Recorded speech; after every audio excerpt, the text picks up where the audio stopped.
Assalamualaikum warahmatullahi wabarakatuh. Nama saya Firduani Mantari. Di sini saya akan menjelaskan materi tentang APBD dan APBN. Dan jangan lupa like and share ya. Selamat menonton video. Berikut ini adalah bagian-bagian yang akan saya jelaskan pada video ini. Yang pertama yaitu pengertian APBN dan APBD, yang kedua fungsi APBN dan APBD, yang ketiga mekanisme penyusunan, yang keempat susunan, dan yang terakhir adalah contoh kasus.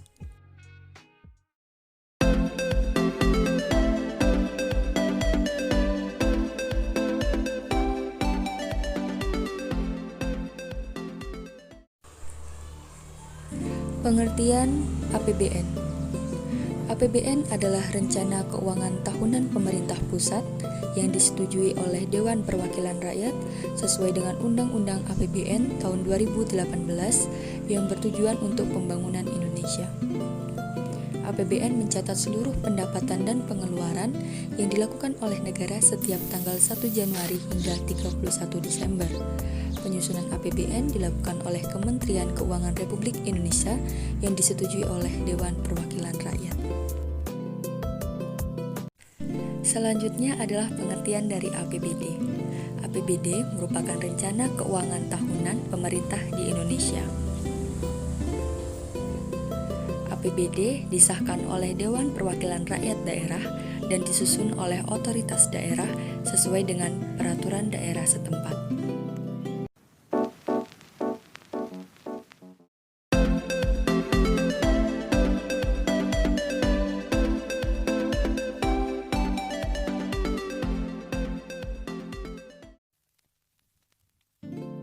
Penjelasan selanjutnya yaitu fungsi APBN. APBN digunakan sebagai sumber pendanaan bagi pelaksanaan trilogi pembangunan yang terdiri dari pertumbuhan, pemerataan, dan stabilitas ekonomi. Trilogi pembangunan merupakan sebuah realisasi dari 3 teori fungsi fiskal yang terdiri dari: yang pertama, alokasi barang publik atau allocation, merupakan fungsi yang bertugas untuk menyediakan barang publik atau public good provision yang diharapkan dapat memberikan eksternalisasi positif bagi investasi guna memacu pertumbuhan ekonomi. Yang kedua adalah distribusi pendapatan atau distribution, merupakan fungsi APBN dalam rangka memperbaiki distribusi pendapatan. Instrumen yang paling utama digunakan dalam memacu distribusi pendapatan adalah pajak dan subsidi yang dapat mempengaruhi keinginan dan konsumsi masyarakat. Ketiga adalah stabilisasi perekonomian atau stabilization. Fungsi stabilisasi berkaitan erat dengan politik anggaran tergantung dengan keadaan ekonomi yang sedang terjadi. Keadaan yang biasa terjadi antara lain yang pertama yaitu kondisi resesi atau melemahnya pertumbuhan ekonomi. Pada kondisi seperti ini, sebaiknya pemerintah menempuh politik anggaran defisit atau budget defisit untuk mendorong permintaan. Yang kedua yaitu kondisi ekonomi yang baik atau recovery. Pada kondisi ini, sebaiknya pemerintah menempuh politik anggaran surplus untuk menekan laju inflasi. Selain dua pilihan tersebut, ada pilihan lain yaitu anggaran berimbang atau juga disebut balance budget yang dapat digunakan pada masa resesi ataupun pemulihan. Berikut adalah fungsi APBD. Yang pertama, fungsi otoritas. APBD menjadi pedoman dalam pelaksanaan pendapatan serta belanja negara pada tahun anggaran tertentu. Yang kedua, fungsi perencanaan. APBD berfungsi sebagai pedoman dalam perencanaan anggaran keuangan daerah pada tahun anggaran tertentu. Yang ketiga adalah fungsi pengawasan. APBD berfungsi untuk mengawasi kinerja dari pemerintahan daerah dalam meningkatkan perekonomian daerah. Keempat, fungsi alokasi. APBD berfungsi sebagai pedoman dalam alokasi dana yang tepat bagi peningkatan perekonomian daerah. Alokasi penggunaan dana APBD harus sesuai dengan tujuan peningkatan tersebut. Yang kelima adalah fungsi distribusi. APBD harus didistribusikan secara merata dan adil. Dan yang terakhir yaitu fungsi stabilitas. APBD harus dapat menjadi instrumen dalam kestabilan ekonomi daerah.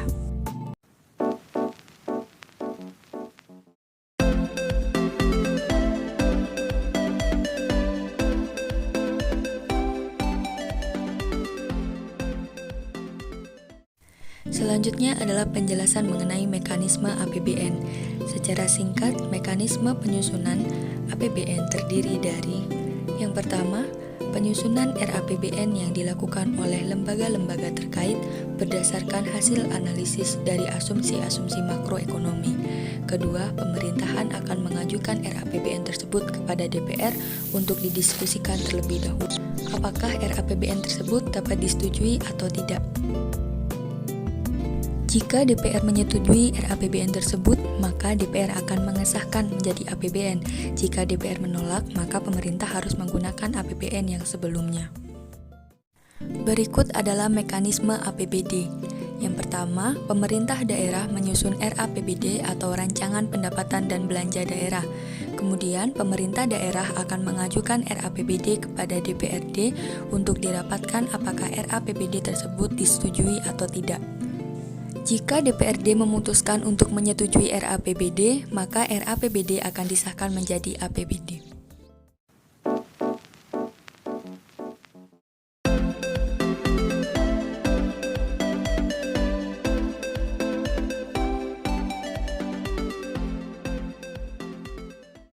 Berikut adalah susunan APBN. Yang pertama, pendapatan negara yang terdiri dari penerimaan pajak dan penerimaan bukan pajak. Selanjutnya yaitu belanja negara. Belanja negara dibagi menjadi dua. Yang pertama, belanja pemerintah pusat yang terdiri dari belanja kementerian dan lembaga dan belanja non-kementerian dan lembaga, seperti pembayaran bunga utang, subsidi, dan belanja lain-lain. Yang kedua adalah transfer ke daerah dan dana desa. Transfer ke daerah meliputi dana bagi hasil dan dana alokasi umum. Selain pendapatan negara dan belanja negara, terdapat keseimbangan primer, surplus atau defisit anggaran, dan pembiayaan anggaran, seperti pembiayaan utang, pembiayaan investasi, pemberian pinjaman, dan lain-lain. Berikut adalah susunan APBD dibagi menjadi dua, yaitu pendapatan daerah dan belanja daerah. Pendapatan daerah. Yang pertama yaitu pendapatan asli daerah yang meliputi pajak daerah, retribusi, pendapatan asli daerah, dan lain-lain. Yang kedua adalah dana perimbangan yang terdiri dari dana bagi hasil pajak atau hasil bukan pajak dan dana alokasi khusus. Yang ketiga adalah pendapatan daerah lain-lain yang sah, yaitu pendapatan hibah. Belanja daerah. Belanja daerah terdiri dari yang pertama belanja tidak langsung, yang meliputi belanja bantuan sosial, belanja bunga, belanja subsidi, dan lain-lain. Kedua adalah belanja langsung, terdiri dari belanja pegawai, belanja barang dan jasa, dan belanja modal. Yang terakhir adalah pembiayaan. Pada kondisi ini, tergantung pada APBD yang defisit atau surplus. Jika APBD mengalami defisit, maka pemerintah harus membayar kekurangan biaya tersebut. Sedangkan jika terjadi surplus, maka pemerintah akan menerima kembali dana lebih tersebut.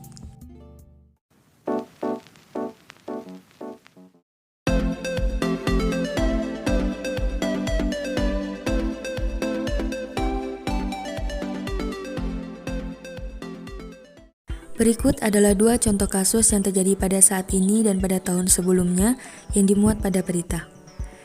Yang pertama yaitu defisit APBN 2020 nyaris sentuh 1.000 triliun dan BPK temukan masalah pada penggunaan dana APBN senilai 10 triliun.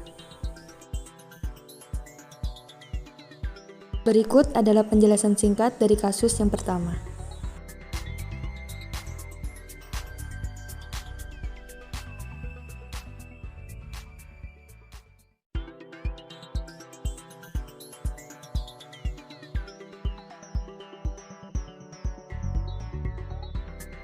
Dan ini adalah penjelasan singkat dari kasus yang kedua.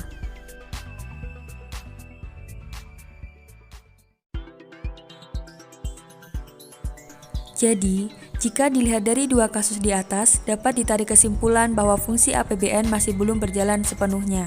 Karena di satu sisi, pemerintah telah mengoptimalkan fungsi APBN dengan baik, tetapi di sisi lain masih terdapat kesalahan yang seharusnya tidak terjadi seperti pada kasus kedua, di mana beberapa fungsi APBN tidak berjalan dengan semestinya. Jadi, dari penjelasan di atas dapat disimpulkan bahwa APBN dikelola oleh pemerintah pusat yang persetujuannya harus melalui DPR, sedangkan APBD dikelola oleh pemerintah daerah yang disetujui oleh DPRD. Sekian penjelasan dari saya, semoga bermanfaat. Ada kurang lebihnya saya mohon maaf. Jangan lupa di like dan di share ya. Terima kasih.